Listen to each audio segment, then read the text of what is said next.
Bora mudar de assunto e falar sobre Corinthians. Repercutindo uma informação do site Meu Timão, especialista em notícias do Corinthians, a informação que circula por lá é de que Vitor Pereira acabou incomodando alguns jogadores do Corinthians, líderes do elenco, depois de críticas abertas na derrota por 2-0 contra o Atlético Goianiense.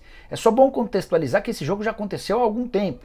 Foram duas partidas depois desse confronto, a vitória contra o Botafogo e a derrota para o Flamengo. Mas teria criado um ruído interno importante. Você vai lembrar que o Corinthians perdeu por 2-0 para o Atlético Goianiense, jogo de ida das quartas de final da Copa do Brasil em Goiânia.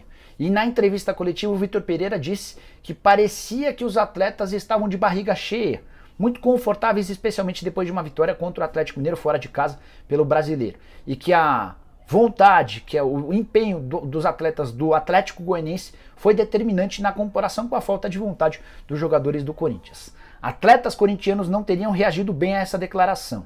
E a partir daí, a diretoria, já identificando esse possível problema, tem tentado contornar. Os dirigentes do Corinthians a favor de Vitor Pereira, bancando o treinador português, mas tentando mostrar aos atletas que foi uma crítica absolutamente comum.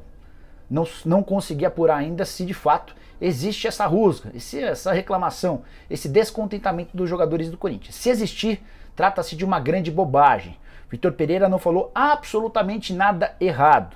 Contra o Atlético Goianiense, o Corinthians entrou sim de salto alto, achando que venceria o adversário a qualquer momento. Foi superado pelo Atlético Goianiense muito mais pela vontade do que por qualquer outra coisa. E criou para si uma baita dificuldade na partida de volta. Porque esse Corinthians, que tem enorme dificuldade em fazer muitos gols, vai precisar fazer 3 gols de diferença para passar para a próxima fase ou vencer por 2 gols de diferença se quiser levar a decisão para pênaltis. Então, vocês, jogadores do Corinthians, em vez de ficarem de panelinha reclamando do técnico, resolvam os problemas dentro de campo.